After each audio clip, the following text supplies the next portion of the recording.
Bonjour à tous, bonjour à toutes, bienvenue sur TT Profil. Une fois de plus et certainement pas la dernière, puisqu'aujourd'hui, comme d'habitude, je retrouve Valentin. Salut Val. Oui, bien le bonsoir, bien le bonjour, bon après-midi, bon matin, comme on dirait de l'autre côté de l'Atlantique. Et bonne nuit pour ceux qui nous regardent à 6 heures ou 4 heures du matin. Alexis, on te voit. Du coup, Val, aujourd'hui, on se retrouve pour continuer un petit peu à débriefer toute cette classe de défenseurs. Et aujourd'hui, on est sur un poste un petit peu compliqué déjà à scouter, que ce soit pour toi ou pour moi, puisqu'on va parler des cornerbacks. Alors, pourquoi est-ce qu'on trouve ça compliqué, Val et moi? Tout simplement parce que c'est con à dire, mais moi, j'ai jamais joué cornerback, je me suis jamais tant intéressé que ça justement par rapport au poste de cornerback. À côté de ça, Val, donc c'est la même chose, hein, on n'a pas non plus les outils, on n'est pas pro, hein. Je pense que vous commencez à le capter, depuis le temps, mais on n'est pas pro, donc il nous manque pas mal d'outils pour le faire. Donc, c'est vraiment, à la fois le poste qui nous a demandé le plus, d'efforts, Val, et c'est aussi celui où, on n'est peut-être pas aussi, précis que tous les autres parce que justement, cornerback, c'est un poste vraiment très compliqué à évaluer. Donc là, c'est vraiment notre ressenti à nous et c'est peut-être celui où en gros, Valentin et moi, on est les plus, on prend le plus de pincettes, on va Friable. dire. Ouais, c'est ça, on prend le plus de pincettes parce que, Ouais, parce que... vas-y Valent, vas-y. ouais, non, mais parce que déjà, trouver les All 22 de ce tiers 3, là, 1, 2, 3 qu'on a fait aujourd'hui, déjà, ça a été assez compliqué. Alors, je vous explique même pas le reste. Des mecs qui jouent dans des facs bressons, les All 22, tu te dis merci, au revoir, il y en a pas, quoi. Donc, non, c'est vraiment une Oui. position assez dure à scouter. Mais plus moi je trouve plus par le manque de moyens, le manque de matériel que par la difficulté du poste. Ah Ça va, tu vois. Même si on n'a pas joué, Oui, mais c'est on c'est c'est quand même un tout, tu vois? T'as moins d'affinité avec les corners que t'en as avec, des QB ou des oui, receveurs et moi, c'est la même chose. J'ai moins d'affinité avec les oui, corners c'est sûr. qu'avec les, defensive tackle ou linebacker ou DN, tu vois? Donc tout ça pour vous dire que, ouais, on prend vraiment des On va grosses faire points. ça. C'est ça, on Ouais. prend des on On va, prend des on grosses va essayer de faire pincettes ça bien et quand même. c'est ça, oui, non, on fait ça bien comme d'habitude, sinon on le sortirait pas, hein. Pour être très honnête avec vous, je suis quelqu'un qui déteste vraiment, faire des choses, mauvaises ou bâclées, donc non, on s'applique, mais juste, voilà, c'est pas facile, c'est très compliqué, donc encore une fois, on prend ça avec des De toute pincettes. façon, C'est notre ressenti à nous, pas le ressenti global et il y a des joueurs sur lesquels, forcément, on va se planter et dans 2 ans, les mecs, seront encore en NFL à avoir des carrières incroyables ou peut-être l'inverse. Vas-y Val, désolé de t'avoir non, mais de toute coupé. façon, comme on vous a déjà dit, nous, on vous ment pas, on va pas chercher ce que disent les Américains, etc. Donc là, on aura de quoi vous dire. Vous parlez des joueurs, mais sur des mecs peut-être en tiers 5 ou 6. Si on sait pas, on sait pas. On vous le dira. J'ai vu ça, ça, ça, c'est tout. Et peut-être que ça sera super court, mais on vous mentira pas. On va pas inventer des choses. On va pas aller chercher de ce que disent les gens à gauche, à droite. Vous vous doutez bien qu'un mec qui joue je sais pas, je vais dire en FCS, euh, on va pas trop de tape sur lui, quoi. C'est normal. Donc, on va pas l'inventer. Donc, on ne vous en parlera pas. Exactement, soit on vous en parlera pas, soit vraiment on va essayer vraiment de scruter, de choper des tapes à droite, à gauche, mais comme il vous a dit Val, Ouais, voilà. depuis le premier épisode qu'on a sorti, on n'a jamais, repris les dires d'un tel ou d'un tel et on va pas commencer aujourd'hui donc on fera notre maximum, sachez-le, mais ouais, les corners, c'est quand même vraiment très, très compliqué et on y reviendra aussi, mais les safeties, c'est à peu près la même chose aussi.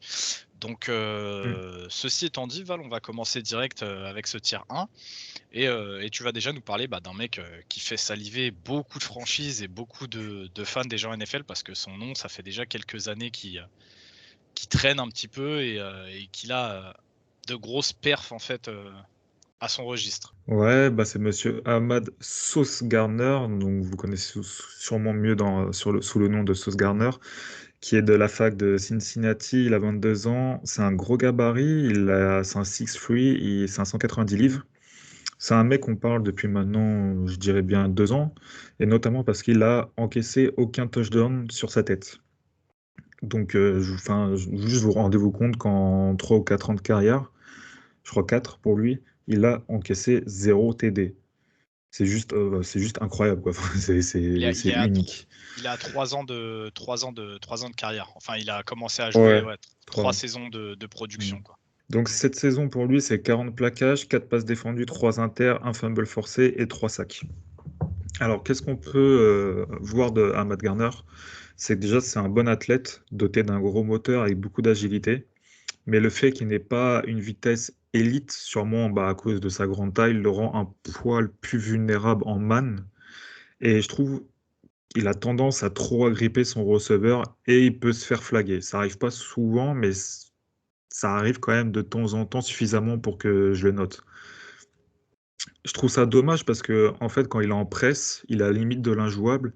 Donc je sais pas si c'est parce qu'il se fait pas confiance qu'il l'agrippe autant, mais je trouve ça vraiment, vraiment bête.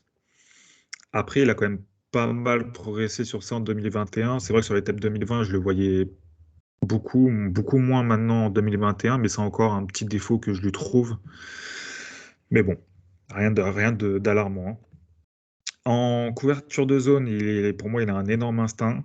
Sa grande taille, en plus de ça, lui permet d'être très bon dans la bataille au point de réception. C'est pour ça qu'il a encaissé aucun TD en carrière. Ryan, il vient de me sortir la stat, là, c'est 1059 snaps en carrière sans prendre de TD. Donc voilà, c'est tout simplement énorme. C'est incroyable. Il a une bonne progression en général sur son IQ, son blitz, ses plaquages. C'est vraiment quelqu'un qui a progressé globalement, tranquillement, mais qui a eu quand même une belle progression sur ces points-là. En point faible, ce que je peux noter, c'est qu'il a un backpedal pardon, assez haut, donc ce qui peut aussi s'expliquer par sa grande taille. Mais pour moi, il faut qu'il fasse un petit effort quand même là-dessus. Je pense qu'un mec de son rang doit faire mieux sur ça. Il a une inconsistance pour se défaire d'un bloc et dans les plaquages, même si ça reste bon. Et il a une très belle agressivité dans ce domaine quand même. Donc, un point à travailler, surtout quand on a cette envergure, ce gabarit-là, faut être impérial pour moi au niveau des plaquages, au niveau du run-stop. Mis à part Bama, cette année, le niveau des attaques qu'il a joué et surtout des receveurs est vraiment, ouais, c'est vraiment moyen, quoi. Il a joué quasiment personne. Donc là, il a joué des bonnes équipes. Je peux parler de Notre-Dame, et Notre-Dame, ils ont qui en receveur? On parle de leur premier receveur, il va peut-être être au 7e round de la prochaine draft. Il y a que Bama, en fait, où il a joué vraiment des receveurs de classe, on va dire, NFL. Donc, sa stat est énorme au niveau des snaps sans encaisser de TD, mais aussi il faut relativiser par rapport au mec qu'il a joué, au receveur qu'il a joué. On n'est pas sur du top calibre NFL. C'est pas de mec de SEC, c'est pas du Jamar Chase, c'est pas du Elijah Moore, je sais pas, c'est pas ce type de joueur-là, quoi. C'est vraiment assez faible. Donc on verra de ce qu'il en est en NFL par rapport à ça. Après, moi, je le vois plus en tant que mec que tu as installé dans un système qui prône la couverture de zone. Je pense que c'est là qu'il va le mieux s'exprimer. Grâce à son IQ, sa grande taille, il est aussi capable de réattaquer assez vite. Je pense que c'est là où il serait le mieux. Et je pense que s'il arrive à se faire un peu plus confiance et à limiter ses flags, je pense que ça peut devenir comme ils disent les Américains, une île. Ça peut devenir la Garner Island. Parce qu'en presse, il est tellement fort qu'il peut, pour moi, shut down n'importe quel receveur, mis à part peut-être voilà, les top genre Davante Adams et tout, mais c'est logique, mais dans quelques années, il pourrait le faire. Donc pour moi, je sais qu'il y a d'autres gens qui voient d'autres corners en numéro un, mais pour moi, c'est le numéro un incontesté au niveau des corners pour cette draft. Ok, ok. Je t'avoue que je me retrouve beaucoup dans ce que tu dis par rapport à Gardner. Après, comme tu dis, mais malgré le fait que Cincinnati n'ait pas affronté de grosses oppositions cette année, on a quand même vu justement, comme tu le disais, des matchs où, Alabama en l'occurrence, où même là-dessus, il target pas Matt Garner. Et je pense que c'est pas pour rien si un mec comme Saban a choisi ce plan de jeu, c'est que lui aussi, il a dû voir des choses qui lui ont fait peur et a choisi de ne pas viser le côté d'Ahmad Garner. Et si Cincinnati fait une saison aussi bonne, c'est aussi grâce à ça, c'est que le mec te lock toute une partie du terrain. Je pensais à ça, Val, mais avec tout le mouvement qu'il y a eu à Seattle là, ces derniers jours, donc avec le départ de Wilson et tout et la full reconstruction, est-ce que tu penses pas que Pete Carroll, qui a déjà, fait le coup justement avec des joueurs comme Sherman ou quoi, serait pas tenté par un Gardner, assez tôt dans le 1er tour? Bah, là, actuellement, je sais pas si c'est leur premier ligne, tu vois, mais je pense qu'un mec comme Ahmad Garner, il intéresse n'importe qui. Enfin, si tu as besoin d'un corner, tu vois, moi, quand on a fait la mock draft et que j'avais les Broncos, ils ont déjà pris Patrick Surtain, mais j'étais à deux doigts de leur prendre pour vraiment former un duo de corner excellent, tu vois. Donc, je pense que même si en soi, tu as déjà un corner numéro un, je pense que tu peux largement te permettre de le prendre. C'est vraiment pour moi un talent fou. Donc, que ce soit les Seahawks ou peu importe qui, si tu as vraiment besoin de mettre du volume, je pense aux Jets, d'aller chercher peut-être un corner. Franchement, pour moi, c'est le mec à prendre, quoi. Ah mais ça se comprend, ça se comprend, ça se comprend et je peux tout à fait comprendre qu'on le place en cornerback numéro un, ce qui n'est pas mon avis à moi, mais je peux le comprendre et si c'est pas mon avis, bah, justement, c'est parce qu'on va parler d'un petit garçon qui vient de ma fac. Alors je fais peut-être le homer ou pas avec lui, c'est fort possible, hein, mais on va y revenir. Donc, 2e cornerback de ce tier 1, Val, on va parler du coup, bah, de Derek Stingley d'LSU, 6'1", 195 livres. Alors Derek Stingley cette saison, qu'est-ce que c'est? C'est 3 matchs, 8 petits plaquages et 1 forced fumble. C'est quand même à noter, en 3 matchs. Avant de, bah, partir sur blessure et partir, se faire opérer, à Houston, je crois, si je dis pas de bêtises, aller voir un spécialiste à Houston et ensuite, saison out pour Derek Stingley.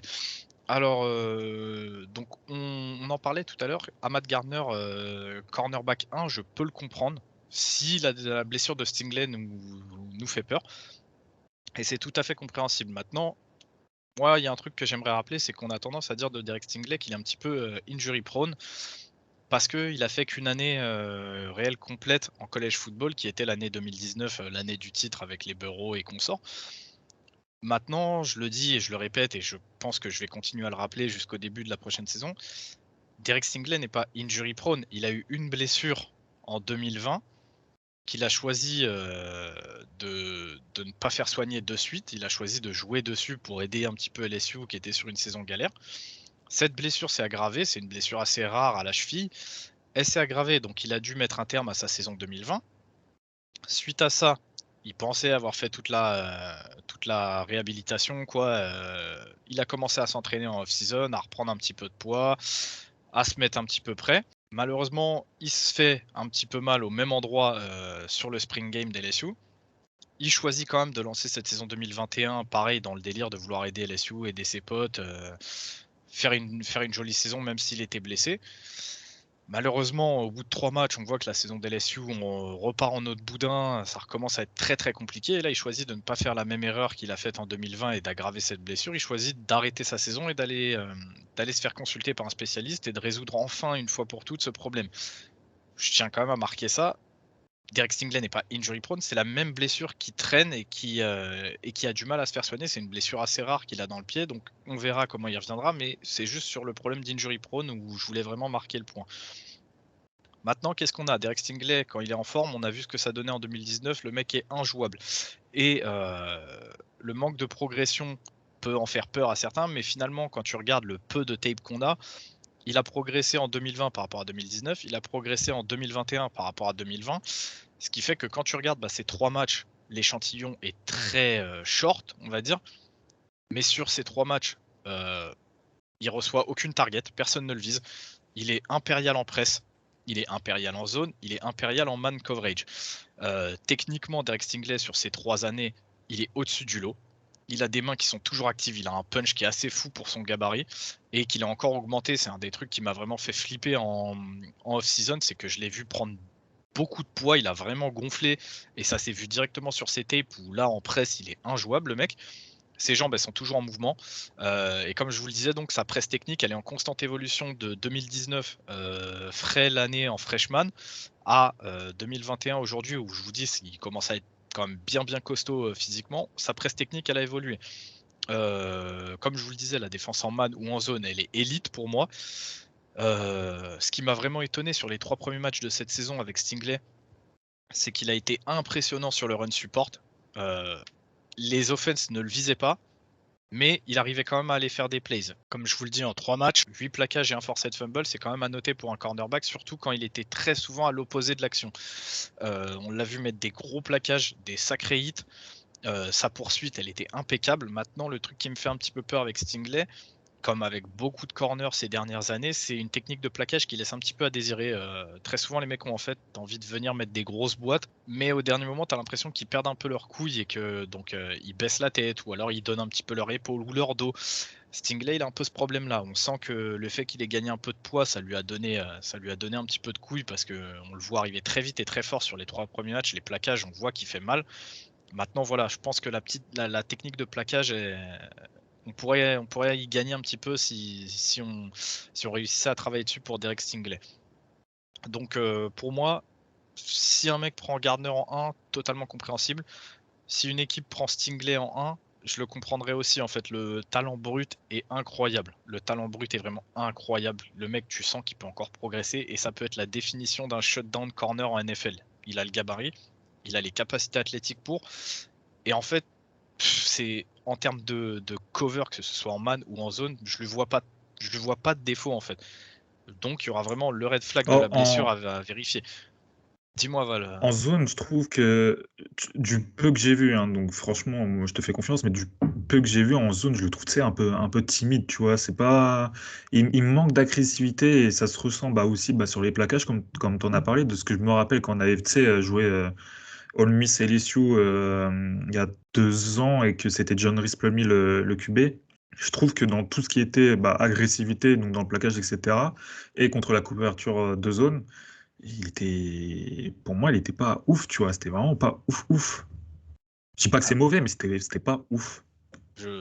Pour le coup, je t'invite vraiment à revoir peut-être des matchs de lui de cette saison et de la saison dernière.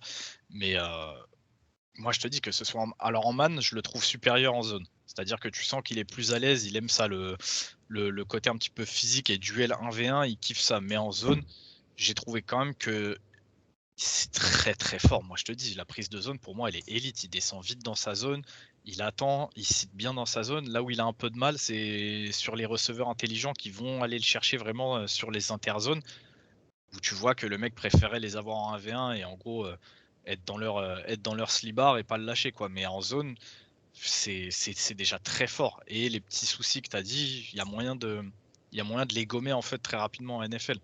Donc pour moi, l'un ou l'autre, ils pourront partir en cornerback 1, en fait, ça me posera pas de problème. Si Gardner il part en premier, je vais pas dire oh, c'est un scandale, mais pourquoi vous. Ce sera normal. Si Stingley part en 1, je dirais la même chose. Pour moi, on est sur 2 monstres, que ce soit l'un ou l'autre, je les vois pas en fait se chier en NFL. Stingley, il y a juste l'un, comme je te dis, le red flag de sa blessure, où c'est peut-être vraiment le seul truc qui peut faire peur, et je pourrais comprendre que ça fasse peur en tout cas. Moi, ça me fait peur, perso. Je prendrais jamais un corner autant blessé en 1 et vite, enfin assez tôt dans la draft. Ah Moi, oui, ça me fait trop peur. Et en sachant qu'il y en a d'autres, tu vois, bah, t'as Sauce Gardner, ou t'en as d'autres qui peuvent faire le taf c'est aussi. ça le truc, c'est que Après, tu as justement Sauce sur Gardner. le talent brut, je suis d'accord avec toi qu'il est fort de ouf, tu vois. Et c'est pour ça, je te dis, je comprends. Moi, perso, je comprends tout à fait. Les red flags, je les comprends, et c'est pas quelque chose sur lequel moi je vais m'insurger, bien au contraire. Je suis le premier à le dire. Du coup, bah, on passe à la suite, mon Val. On va parler cette fois-ci d'un cornerback. On est toujours dans le tier 1. On va parler cette fois-ci d'un cornerback cher à notre ami Guillaume. Guillaume, puisqu'on va parler de Kaiir Elam de Florida.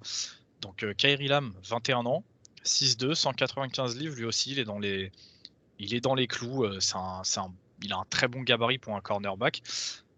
Kaiir Elam, il fait une saison à 29 plaquages, 5 passes défendues et une interception. Qu'est-ce que tu peux nous en dire du coup, Val, de Kaiir Elam? Euh, Bah déjà, c'est que bah, il a un gabarit idéal pour le poste.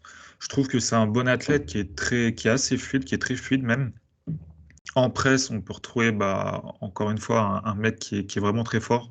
Tout ce qui va être man et zone cover aussi est plutôt bon. Il traque bien la balle, il se bat toujours au point de catch pour empêcher la réception. Je trouve qu'il a un très bon instinct et un IQ pour le jeu hyper intéressant. En fait, de toute façon, globalement, Kyle Elam, si je le prends sur la saison 2020, je te dis que c'est clairement le corner numéro un. Je le passe même devant Sauce Garner. Maintenant, il y a eu la saison 2021. Alors, pour vous faire un petit rappel vite fait, en 2021, la saison de Florida est catastrophique. Il y a eu beaucoup de problèmes au niveau du cordeau défensif. Et globalement, toute la défense a été nulle. Par contre, et ça, je vais y revenir après sur deux autres joueurs qu'on va parler après. Certes, il y a des problèmes dans ta défense et tout, mais ça t'empêche pas de jouer à 100%. Et pour moi, je l'ai vu inconsistant sur trop de points, voire feignant. On voit beaucoup sur ça se voit beaucoup sur son backpedal. Il y a des fois, il le fait bien, il y a des fois, il le fait pas bien. Il est pas à 100%. On a l'impression qu'il choisit ses matchs. Ça s'est beaucoup vu contre Bama, où il a fait un très bon match. Il a pas mal shutdown quand même John Mechie. Enfin, moi, je l'ai trouvé vraiment très fort. On était vraiment sur un corner élite, quoi. Mais il y a des fois, il y a dans la saison, je me dis, mais le mec, il vaut même pas un quatrième tour, quoi. Donc c'est ça, moi, ça me gêne énormément, ça, pour Kair Elam. Après, contre le jeu au sol, il se défait difficilement du bloc, il manque de technique, il est aussi très pauvre techniquement au plaquage. Et je pense que c'est aussi dû à un manque d'agressivité. Donc je pense que en fait, Kair Elam, le problème, c'est pas son talent, c'est pas tout ça. Je pense que c'est son implication dans le jeu, son implication aux entraînements, sa volonté de faire mal aux receveurs, sa volonté d'être décisif. Je pense que c'est ça son problème. Et, on en connaît pas mal quand même des defensive backs ou même d'ailleurs des receveurs ou quoi, hein, qui sont talentueux mais qui sont suffisants. Et moi, ça, une non-progression sur l'année 2021, ça me gêne beaucoup. Alors, il reste jeune. Je pense que s'il est bien cadré dans une bonne équipe, je sais pas, par exemple, où il n'est pas à Vegas, qu'il a envie de sortir tous les soirs, je pense que ça ira. Mais en fait, on est clairement je pense, un boomer bust. Ça peut être vraiment un corner élite, mais ça se trouve, dans 3 ans, et le mec, il est échangé, et puis ça sera un corner 2 ou 3, quoi. J'ai énormément de mal à savoir est-ce que c'était une erreur de jeunesse, ce qui peut arriver. Il faut pas oublier que c'est des humains. Nous, à 21 ans, on en a fait plein des conneries, on a été feignants sur plein de choses. Maintenant, je pense qu'il est au courant qu'il a le talent pour être un corner élite en NFL, mais il faut se mettre au boulot. Et on verra s'il va le faire arriver en NFL, parce que pour moi, c'est assez fou de ce côté-là pour Kaiir Elam, quoi. Ok, je vois bien ce que tu veux dire. Deux petites réflexions du coup sur Kyrie Lam, c'est que justement, moi, comme tu dis, moi, ça, c'est quelque chose qui me fait franchement peur quand on parle de DB, et encore plus quand ils viennent de l'université de Floride. On sait que les mecs sont capables de nous sortir de vrais cracks au poste, ça a déjà été fait. Mais en même temps, il y en a tellement en route de ce genre d'espoir gâché, de corner qui arrive avec le potentiel pour être élite, mais avec des petits soucis de comportement. On en voit tout le temps. Tous les ans, en fait, Florida en sort des mecs qui ont le potentiel pour être élite et qui se plantent. C'est quelque chose qui me fait flipper vraiment avec Kairi Lam. Et ensuite, deuxième truc, Valentin, juste comme ça, histoire d'être un petit peu honnête intellectuellement parlant, quand je t'entends parler de Kairi Lam, j'ai l'impression d'avoir un petit peu les mêmes soucis qu'on a vu sur les defensive tackles avec Jordan Davis. Jordan Davis, alors je sais que c'est moi qui ai fait le ranking de Davis et qui ai choisi de le mettre tier 3, mais pourquoi justement toi tu as choisi de nous mettre Kairi Lam en tier 1 quand en fait on voit les mêmes problèmes de fainéantise, de choisir ses matchs, tu vois? Mais parce que j'ai vu le minimum syndical avec KRLM en 2019 et en 2020, ses productions, enfin surtout en 2020, parce que c'est là où il a été vraiment titulaire, ses productions sont élites, tu vois. Et moi, Jordan Davis, j'ai pas vu une production élite à n'importe quel moment de sa carrière. C'est vrai, je Après, suis d'accord. cette année, encore une fois, j'ai vu le match contre Obama, il était élite. J'ai vu d'autres matchs de lui, mais après, enfin, ma mémoire, bref, je me souviens pas trop, mais je sais qu'il peut le faire, mais je sais qu'il le choisit de le faire. Davis, on pense qu'il peut le faire. On l'a vu au Combine, parce que là, on est après Combine, on sait qu'il peut le faire, tu vois. Mais on sait aussi qu'il peut pas le répéter. Et je pense pas que que c'est une question de est-ce qu'il peut ou pas. Je pense qu'il peut pas et il a pas forcément envie de faire plus. KRLM, c'est autre chose. Je pense que vraiment, et je- et j'espère, tu vois, c'est mon côté optimiste. Je pense qu'arrivé en NFL, il va se donner un coup de pied au cul. Ok, Mais en donc tout cas, moi, il si. m'a montré qu'il valait un tier 1 et je serais pas surpris qu'il y a quelqu'un qui le prenne devant Stingley ou peut-être même Garner, tu vois, quelqu'un qui trouve que bah, sa saison 2020 et tout était vraiment exceptionnelle. Mais ça me choquerait pas aussi de l'avoir descendre un petit peu, peut-être finir début deuxième tour, tu vois, parce que je comprendrais les problèmes que je cite aujourd'hui. Mhm. Ok, je vois, je vois. Moi, je te dis, j'espère en tout cas, comme tu le dis, pareil, on va lui souhaiter que du bon. On espère qu'il va se mettre un coup de pied au cul. Moi, je te dis, ça me fait peur avec les DB qui viennent des Gators. J'ai juste comme ça souvenir de Vernon Hargreaves, pour qui moi j'étais vraiment très très très haut et qui s'est misérablement planté en NFL. Donc ceci étant dit, Val, on va avancer tout de suite, on va passer au suivant. Toujours dans le tier 1, on a pas mal de monde en tier 1. On sait que cornerback, c'est une de ses positions sexy. On a Andrew Booth de Clemson. Andrew Booth Jr., donc 21 ans. Quand la saison commencera en NFL, il aura certainement 22, ou alors il ira sur ses 22 au cours de la saison. Andrew Booth, on est sur un cornerback un petit peu plus petit que ses homologues qu'on a dit avant, mais un petit peu plus carré aussi, puisqu'il est à 6 pieds de haut, il est à 200 livres. Il fait une jolie saison, Andrew Booth. Il est à 37 plaquages, 5 passes défendues, 3 inters. Donc pareil, Val, qu'est-ce que tu peux nous dire de Andrew? Bah, déjà, c'est un bon athlète avec une bonne vitesse, une bonne agilité et il est costaud. C'est pas un athlète élite, hein. C'est un bon athlète. Il est doté de longs bras, ce qui lui permet de jouer un peu plus physique que sa taille. Et je trouve qu'il s'en sert très bien en presse. En man, il est toujours bien collé à son receveur. Il arrive très souvent à jouer la balle grâce à une très bonne track de celle-ci. Un de ses gros points forts aussi, c'est ses plaquages. Il est costaud. Je trouve qu'il a une bonne technique de plaquage, mais par contre, il fait preuve d'inconsistance dans ce jeu-là. Il fait preuve d'inconsistance aussi pour sortir des blocs. Et il fait preuve d'un trop plein d'agressivité. Donc, je préfère ça que l'inverse, hein, mais en tout cas, il fait preuve d'un trop plein d'agressivité et il manque du coup un petit peu de technique à ces moments-là. Donc, c'est dans tout ce que tu disais tout à l'heure, c'est les corners qui ont tendance un peu à se tourner, à mettre l'épaule, etc. De temps en temps, on voit ça. Je pense que ça peut être très facilement réglable arrivé en NFL. Ses points faibles, pour moi, c'est son IQ. Ça se voit énormément en couverture de zone où il semble des fois complètement perdu et il semble pas comprendre ce qu'il doit faire. Il semble pas comprendre comment s'adapter au tracé de son receveur. Ça arrive très souvent. Il y a des fois, il m'a montré des flashs comme quoi il y arrivait, mais franchement, ça arrive vraiment très souvent. Il y a aussi ses problèmes de blessure qu'il a eu. Il a été pas mal blessé en université. Est-ce que ça va réarriver en NFL, etc. Je sais pas. En tout cas, cette saison, ça s'est plutôt bien passé pour lui. Euh, Andrew, c'est un peu une petite énigme pour moi.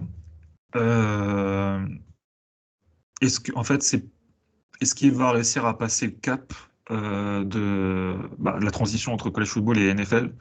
Parce que ce problème d'IQ, moi, me gêne énormément. Je reconnais ses talents physiques, je reconnais son camp presse, il peut être vraiment pas mal. Mais on peut pas se dire on va drafter un mec en 1 et en faire notre corner numéro 1 si en zone il est nul, tu vois. Si en zone il comprend rien ce qui se passe en face, etc. On peut pas drafter un gogol, entre guillemets. Je dis pas que c'est un gogol, mais entre guillemets, c'est ça. Donc, j'espère que c'est moi qui me trompe.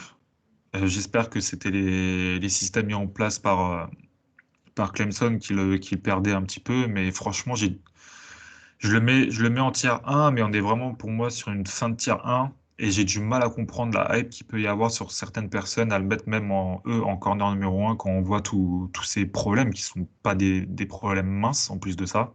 Donc, euh, donc voilà. Il y a aussi une chose qui m'avait choqué un peu, c'est qu'il se faisait beaucoup prendre par les doubles moves.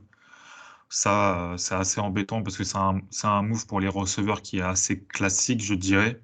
C'est un receveur numéro 1, il sait faire un double move. Donc, si tu places en numéro 1 qui se fait troncher la gueule à chaque fois qu'il y a un double move, bah, au bout d'un moment, ça va faire tâche, quoi. Je pense qu'il faut pas trop reach sur lui. Je pense qu'il faut lui donner un peu de temps pour progresser, 1 ou 2 saisons, pour essayer de comprendre certaines choses pour la couverture en zone, etc. Mais par contre, je trouve qu'il faut arrêter de le voir aussi haut parce qu'il y a vraiment du monde devant lui pour moi. OK, moi, quand je t'entends parler un petit peu de Andrew Booth et que je vois un petit peu ses qualités physiques, son gabarit, son surplus d'agressivité, parce qu'on voit qu'il aime ça quand même aller plaquer des mecs. Je vois l'émergence d'un mec, chez les Saints là, Gardner Johnson, ça fait quelques saisons qu'il fait, très bien son travail de nickelback. Est-ce qu'on peut pas voir chez Andrew Booth plutôt qu'un corner numéro 1, voire un numéro 2, une reposition en nickelback? En soi, il a les capacités physiques pour, c'est pas un athlète élite, mais c'est un bon athlète, il aime aller au plaquage, il est costaud et il a un petit peu de problème au niveau de son IQ. Je me dis C'est que possible, hein? ouais, tu sais, en repositionnement nickelback, comme je vous dis, Gardner Johnson, il fait vraiment beaucoup de bien, chez les Saints, donc à voir, ça peut aussi être Il une a, position, à remplir en NFL, quoi. En soi, c'est possible parce qu'il a quand même pas mal de bons flashs contre le jeu au sol. Tu sens que le mec, ça peut être un gros hitter. Il est pas non plus voilà, dégueulasse au niveau de son footwork. Je pense que ça peut être vraiment pas mal parce qu'en plus de ça, pour moi, un mec comme ça, c'est plutôt quelqu'un qui irait dans un système qui prône la couverture de zone plus que la man. Donc, en sachant qu'il a des problèmes sur l'IQ en couverture de zone principalement. Peut-être qu'un remplacement en nickel, ça peut être pas mal pour lui donner le temps, un peu de travailler sur son côté extérieur. Donc c'est possible, c'est une solution. OK, OK, merci Val. On avance, on avance, on avance. On va passer du coup au dernier cornerback du coup de ce tier 1. Et là, je sais que c'est un mec, il me semble, Val, que toi t'aimes bien, hein, il me semble. Je crois qu'on en avait parlé un petit peu. On va parler du premier cornerback des Washington Huskies qu'on aura dans cet épisode et on va parler de Trent McDuffie. Trent McDuffie, c'est un corner déjà vachement plus petit que les autres corners dont on a parlé aujourd'hui, puisqu'il est à 5'11", il est à 195 livres. Et Trent McDuffie, c'est 35 plaquages, 6 passes défendues et un sac cette saison, pas d'interception. Et Val, je vois que sur la fiche, tu nous l'as noté en cornerback outside/slot. Donc qu'est-ce que tu veux dire par là, Valentin? Mm.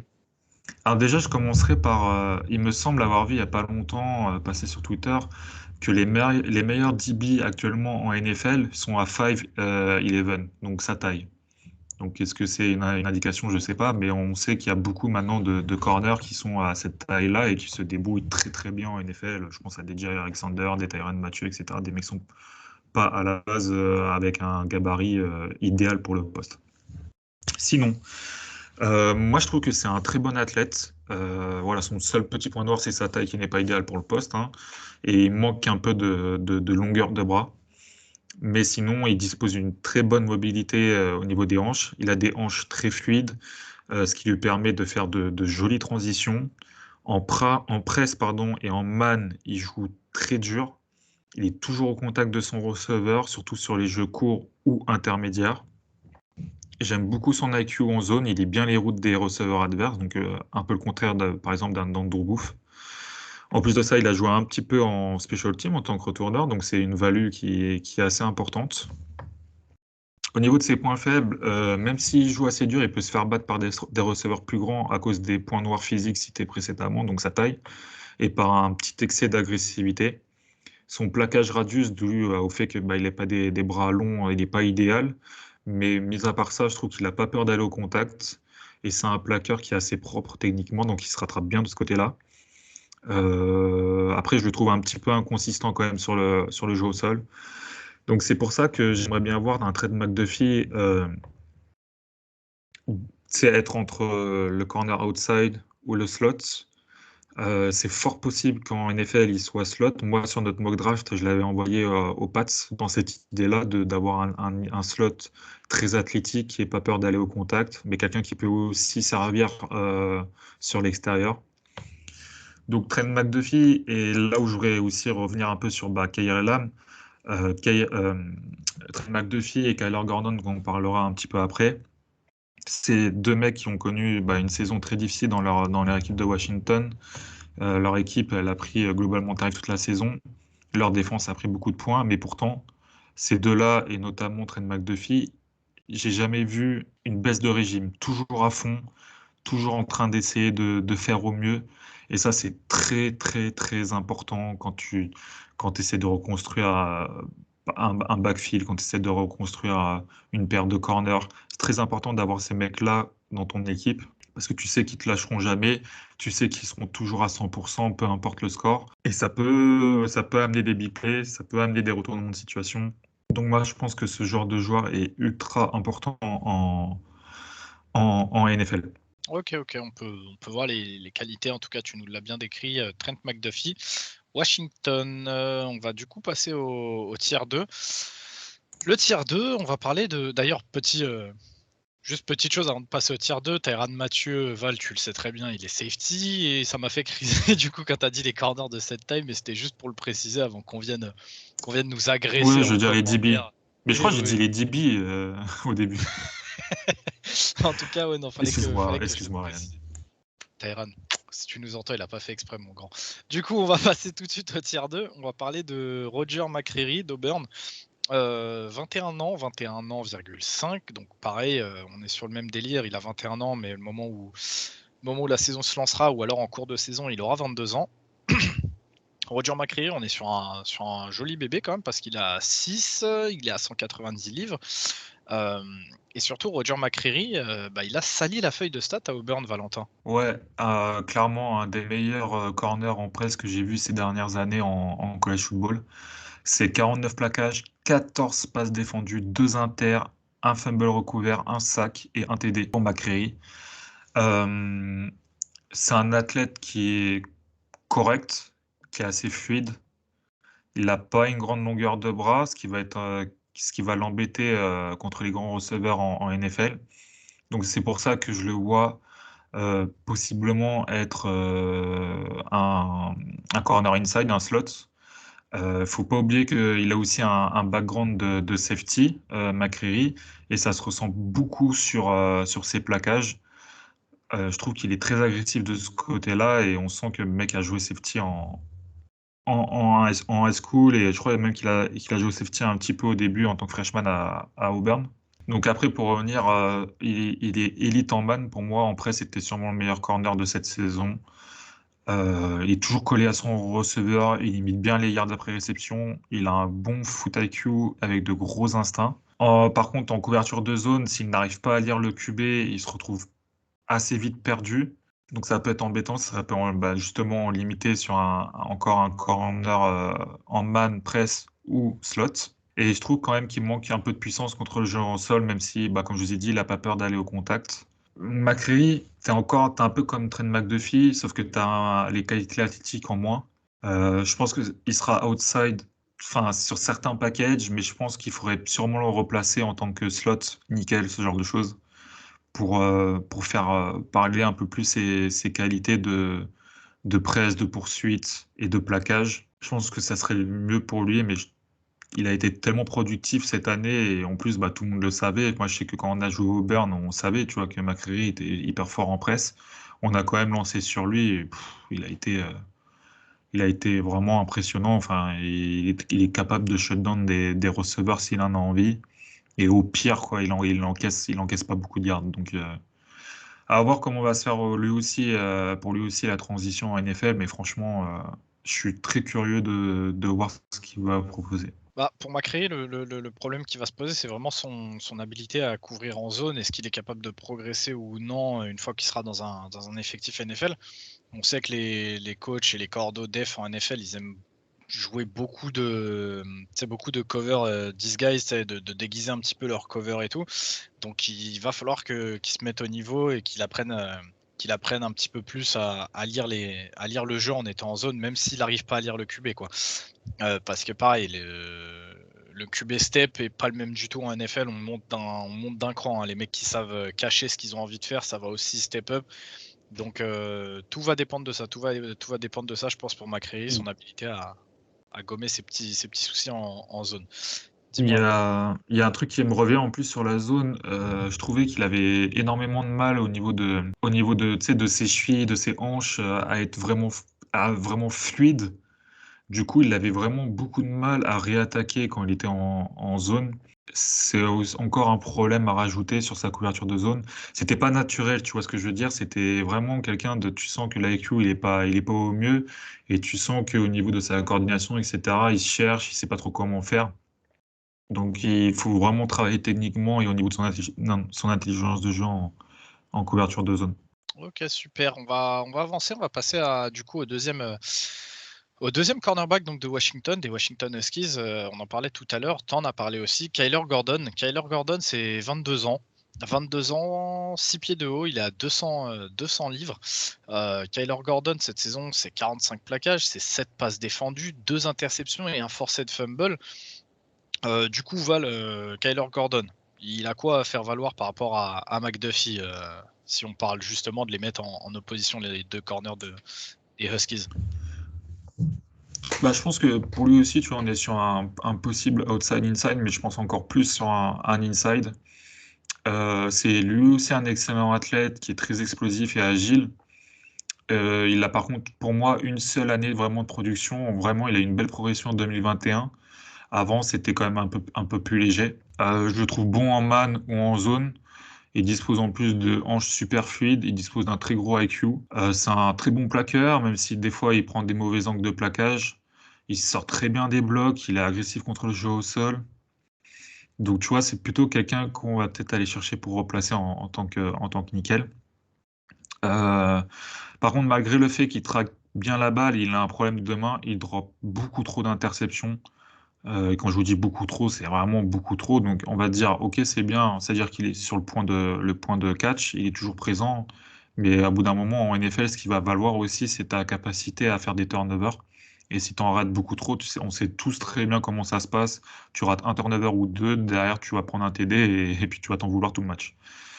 Il a un problème de pénalité, il accroche beaucoup trop.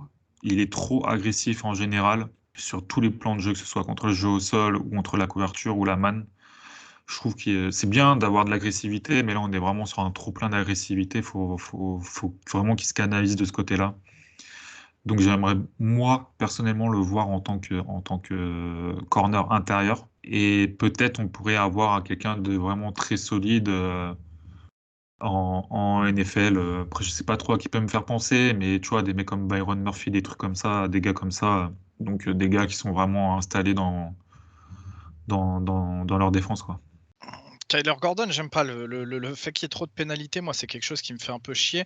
On est comment au niveau de son jeu sur les jeux de zone? Est-ce qu'il est vraiment bon? Est-ce qu'il y a moyen de le voir encore progresser là-dessus?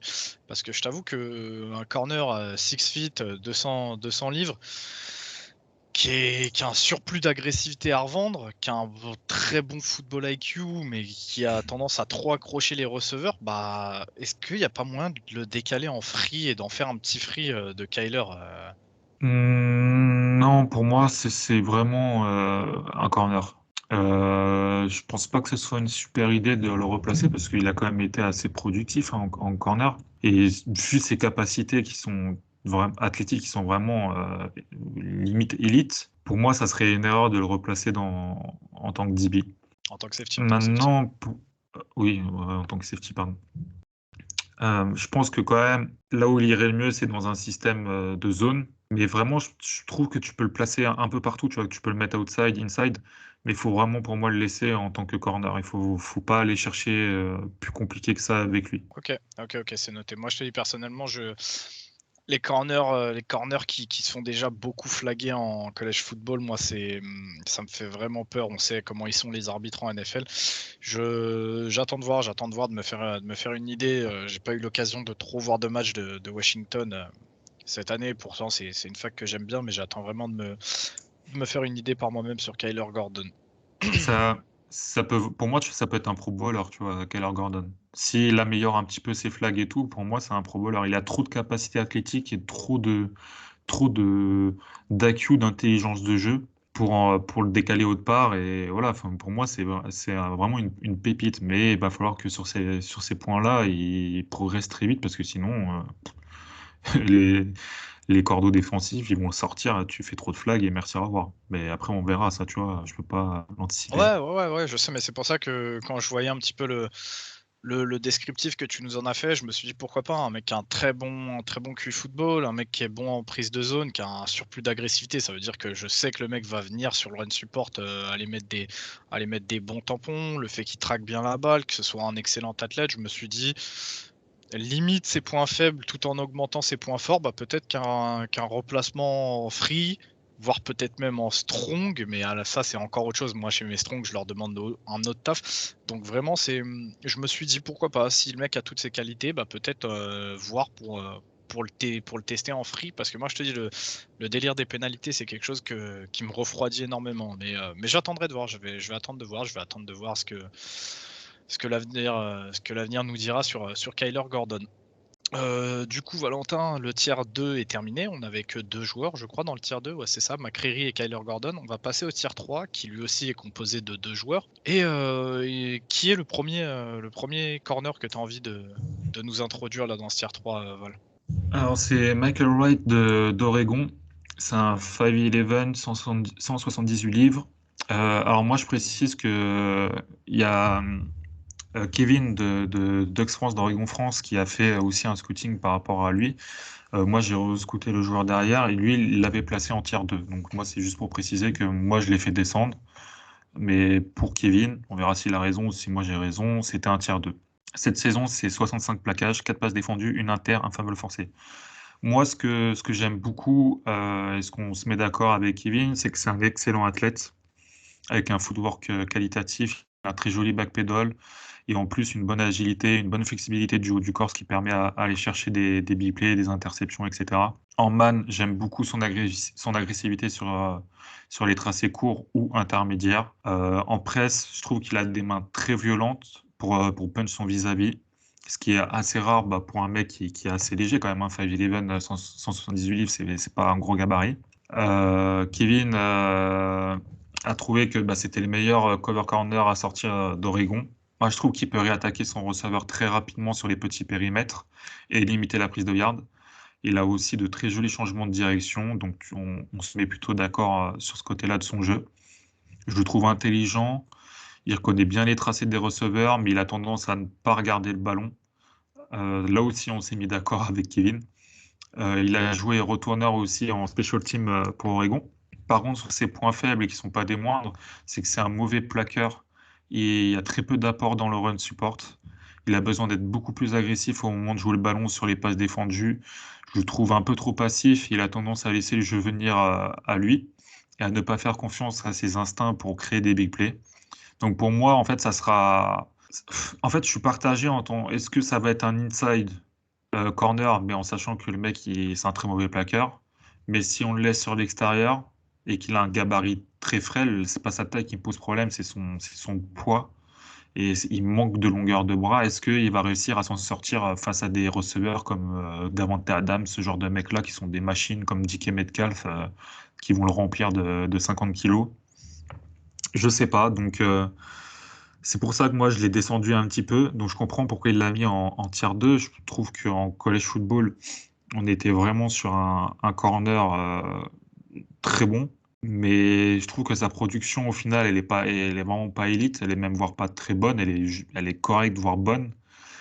Et arriver en NFL, ça va pas être pareil. Et c'est le genre de mec que j'aime bien un peu décaler en tant que corner inside. Mais le fait qu'il soit un mauvais plaqueur, pour moi, c'est un trop gros problème. Donc, est-ce qu'il va réussir à être un numéro 2? Est-ce qu'il sera peut-être un numéro 3, numéro 4? Je sais pas. J'ai beaucoup de questions sur lui. Mais moi, en tout cas, j'irai pas chercher Michael Wright avant le milieu troisième tour, voire le fin de troisième tour, voire début de quatrième tour, quoi. On est un peu sur une inconnue. C'est un bon joueur de college football, mais la transition en NFL avec ses défauts, elle va se faire très difficilement pour moi pour lui. Bah, moi, c'est pas tant la taille ou la longueur de bras qui m'inquiète, c'est surtout, comme tu l'as dit, le poids, parce que des corners à 5'11" qui savent dominer, on en a, hein. Je pense à Joe Hayden, par exemple, ça fait des années qu'il est dans la ligue et il a toujours su être productif. Maintenant, voilà, comme tu le dis, des mecs qui se font salir par Davante Adams, il y en a beaucoup, hein, même des mecs élites. Moi, c'est vraiment ce gabarit qui me pose vraiment problème parce qu'à l'intérieur, tu vas te faire défoncer. Un mec aussi frêle, les cordeaux vont même pas chercher à comprendre, hein. Ils vont chercher le match-up et essayer de l'aligner sur des tight ends ou quoi. Ils vont chercher le match-up favorable. Et en fait, à l'extérieur, pareil, ses capacités athlétiques lui permettront d'aller jouer le ballon. Mais si le receveur catch, c'est terminé. Soit tu lui donnes un big play, soit j'espère pour toi que tu auras un safety qui va venir très rapidement en soutien parce que 178 livres, c'est léger, c'est très léger. Et c'est le problème qu'on a avec pas mal de joueurs d'Oregon qui sont bons mais qui ont des gabarits vraiment trop juste quoi pour la NFL. C'est triste à dire, mais au bout d'un moment, je suis pas le genre de mec à cracher sur les physiques, mais là 178 livres, c'est très compliqué. Il va falloir qu'ils prennent beaucoup de poids.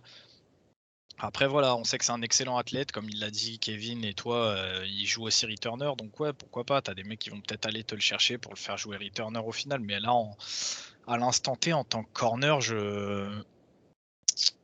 moi, je suis pas fan. Je suis pas fan du tout de Micah Wright et pareil que toi, Val, je pense que son avenir en NFL est à mettre entre guillemets. Il va falloir qu'il fasse beaucoup de boulot quoi, pour s'assurer une place dans un secondary en NFL. Dernier Bah, j'ai receveur. un peu fait, tu sais, ouais, juste pour finir, tu sais, j'ai fait un peu une moyenne. Moi, à la base, je voyais vraiment plus à la base, au tout début, je voyais 5e tour. Et quand j'ai vu que il le mettait aussi haut, donc j'ai rescout. Et donc j'ai fait une moyenne, tu vois, moi je le vois vraiment 4e tour début, donc je me dis bon, 3e tour. Mais j'alerte fort sur Michael Wright, quoi. Enfin, c'est pas fort possible que dans 2-3 ans, on n'entende même plus parler de lui, ou qu'au final, bah, Kevin avait raison, et voilà, quoi. Ouais, c'est tout ce qu'on lui souhaite, hein, Ouais, d'ailleurs. ouais, ouais, oui, c'est clair. C'est parce qu'il a quand même des qualités à faire valoir aussi. Ah oui, Mais ouais, c'est moi, sûr. quand je le vois jouer, je me dis que ça risque d'être un peu just, ça risque d'être un peu compliqué. Du coup, dernier DB, j'allais dire receveur tout à l'heure, désolé, mais dernier cornerback donc, de cet épisode dans le tier 3. Après avoir parlé des 2 corners de Washington, on va parler du deuxième corner de Cincinnati, des Bearcats, au nom extraordinaire, puisqu'on va parler de Kobe Bryant, RIP le Kobe des Lakers. Kobe Bryant, donc de Cincinnati, il émarge à 6'1, 191 livres, donc on est sur un bon gabarit. Et là, Val, je vais te laisser nous en parler de Kobe parce que la première phrase que je vois justement sur ton scouting report, c'est je le verrais bien safety. Donc vas-y, je te laisse nous donner les Ouais. stats de sa saison et nous en parler parce que je suis un peu étonné. Bah, du coup, c'est 44 plaquages, 11 passes défendues, 3 inters, 2 fumbles forcés et un TD. Donc, je vous rappelle qu'il était aligné derrière, enfin, à côté d'Ahmad Garner. Et Ahmad Garner n'était quasiment pas visé. Donc, il a un peu récolté, on va dire, toutes les stats. Euh, alors, pourquoi je le verrais bien safety? Ou sinon, un corner à mettre en zone uniquement en tant que numéro 2 ou slot. Pour moi, c'est pas un numéro 1, Kobe Bryant. Alors, je trouve qu'il a un bon instinct et un bon IQ. C'est un très bon plaqueur. C'est très propre techniquement. Il blitz très bien. Et bah, du coup, il est très bon en zone, en couverture de zone. Il a de très bonnes réactions car il a tendance à donner un peu d'espace à son receveur pour lui donner un peu de temps. J'ai l'impression de lire son tracé. Donc, il réattaque très vite. Il arrive à réattaquer très vite. Il a de très bonnes mains, comme en témoignent ses interceptions et ses passes défendues. Je trouve qu'il se débrouille bien en presse, il utilise bien son gabarit sur des receveurs plus petits et frêles que lui, un petit peu moins sur les receveurs un peu plus costauds. Pourquoi d'ailleurs, du coup, je le verrais bien en safety. Pour moi, il doit améliorer son backpedal, son footwork et son body control, même s'il a montré des flashs. Dû à ça, ses changements de direction, ils sont vraiment loin d'être fabuleux. Ça manque de vitesse. Il se fait battre, par exemple, par un double move, c'est foutu pour lui. Donc j'ai vraiment énormément de mal à le voir en tant que numéro un, voire même en tant que corner, juste tout simplement d'extérieur. Je pense que ses capacités de plaquage, d'intelligence de jeu et de blitz, je pense qu'il faudrait le recentrer soit en tant que safety, pourquoi pas en tant que strong ou même en free, pour faire parler ses capacités dans la couverture de zone, ou en tant que nickel. Je pense que c'est un mec que tu peux te servir à mettre dans la box ou à reculer. Mais pour moi, on n'a pas un corner digne de ce nom en extérieur, en tout cas, à mon avis. Ok, ok. Bah du coup, moi je t'avoue que ça m'étonne un petit peu parce que quand on voit le travail qu'il a su abattre en numéro 2, je lui préconisais un petit peu un rôle similaire en NFL. Mais on verra encore une fois, c'est un truc auquel on peut pas répondre tout de suite, c'est l'avenir qui nous le dira. En tout cas, on lui espère un avenir différent de celui d'un Eli Apple par exemple. D'ailleurs, fuck Eli Apple.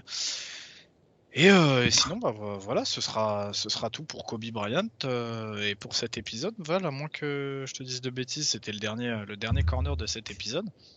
Oui, Euh, oui, donc, oui. donc, prochain épisode, mon Val, on abordera le dernier poste, celui qui nous manque, celui qu'on n'a pas encore fait, c'est celui des safety. Avant de recommencer la boucle, hein, parce que il y a beaucoup de gens qui n'avaient pas compris le principe, on nous le dit de plus en plus. Mais donc tous les épisodes qu'on a eus, vous allez avoir un deuxième épisode de chacune des positions pour les joueurs un petit peu moins bankable, un petit peu plus obscurs, un petit peu plus brossons, qui arrivera.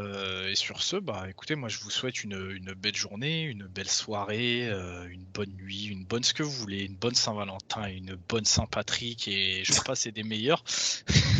Donc sur ce, on va vous laisser. Oui. Et en tout cas, ça m'a fait plaisir, Val. Bah, au plaisir et à la prochaine, et à plus. Ciao, ciao.